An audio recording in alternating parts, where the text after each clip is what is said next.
I still have to paint this riser card or riser extension thing. I took off the little plastic brackets and I put a little tape around this handle just because there's really no reason to paint it. And now I'm going to cut a little window right in here, a little triangle, because I think it just blocks too much if I put a window in there or whatever. You know, if I have a window right here, that's just ugly. So I'm going to cut it open and put a little window in it, a little mini window for the window. Start drawing it out right now. Then I'll sand it up and paint it. So I just did a quick draw out of a triangle, and then I took a nickel and kind of rounded these corners. And that's where my window is going to be. I don't want to make it too big, but I want to make it enough to where it just doesn't feel like this is a big wall blocking everything off. Let's drill some holes at the corners, and then I'm going to get my jigsaw out and cut it. Everything's always harder than it sounds. This metal is pretty darn tough, and my drill bits aren't exactly the best in the world. But I did drill out these corners. I didn't get all the way to the edge, but that's alright, I'll grind it. Now I'm taking my jigsaw with a metal blade, and I'm going to do my best to clear this section out. Alright, I got most of them cut. I really suggest using a heavy-duty glove like this. The metal gets hot, it gets sharp. You got a sharp power tool blade going. So be careful when you're doing this crap. After cutting that out, I don't even know if I'm going to put a piece of plexiglass. The reason why I was going to put a piece of plexiglass is just to give it a little bit more structural support. But this strip right here still feels like it's pretty solid, especially since I'm rounding the corners. It kind of still seems like it's sturdy enough to hold everything in place without putting any plexiglass. So let's go ahead and grind those corners now. I'm going to get a little bit in my Dremel and get to work. I've finished up the window. It's really hard to get these edges like perfectly straight. You just kind of got to do your best. It's still strong. I don't think a piece of plexiglass is going to add any more stability to it, so I think I'm just going to leave it as it is. I need to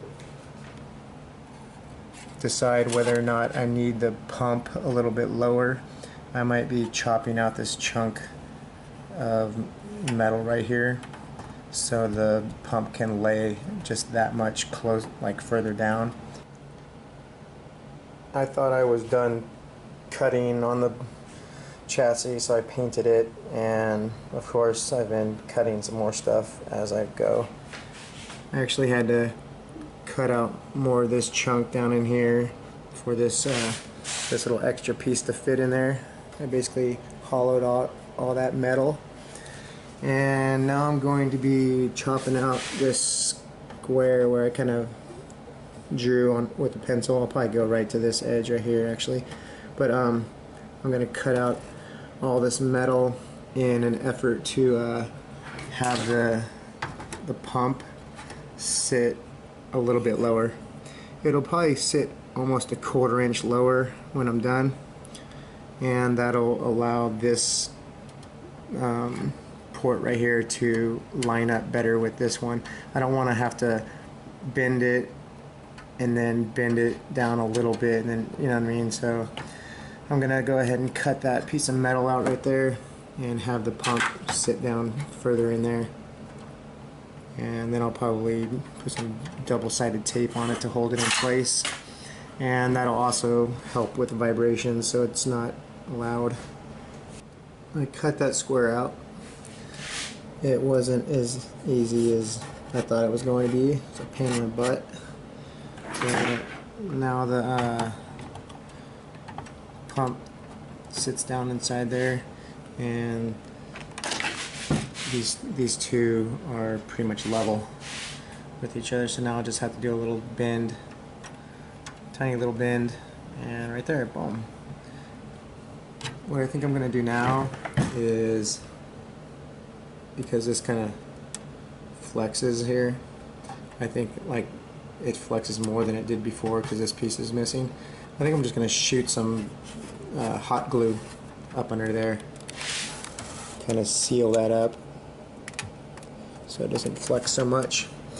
I shot the hot glue into the crack, and it seems to have done the trick. There's no flex now, so that's good. The flex is gone. Not that there was anything like sitting on it, but I didn't want it flexing anyways. Now I'm gonna hit it with some paint. Here's my little PWM fan that I'm plugging into the fan CPU header so I don't get any errors on boot. There is the hole that I cut for it on the side. Let's see. I notched out these little mounting spots because there's a little bump in the metal right here. So now it fits pretty good. That should be good. And because this has the plastic on it, I had to cut out a little vent for it. And unfortunately, it's a tiny bit crooked, but I can live with that. It should look pretty good when I am done painting it. And to do that little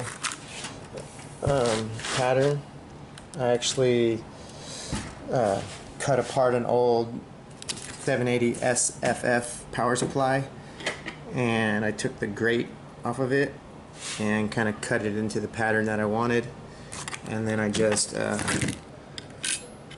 laid it down on here and taped it in place, and then I drilled the holes, and that was pretty easy. That's why I keep power supplies around. You never know what you're gonna use it for. Next thing I'm gonna do is paint this one white. That's what I've done with this other side panel, and I masked off the edges just to keep them black, just sort of for some nice contrast. And I have them kind of wrapping around the edge. I kind of framed the Dell Optiplex logo, and I did the same thing over here where it'll kind of wrap around, and in the back it'll wrap around.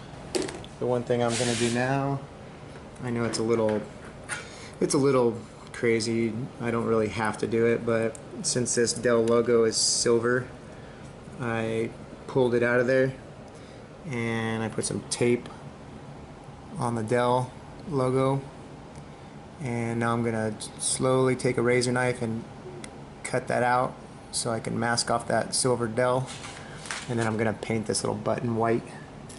And it's kind of hard to get it to you know, conform really nice, so what I did is I took this little tip and I just kind of like traced it out, pushed it down really good.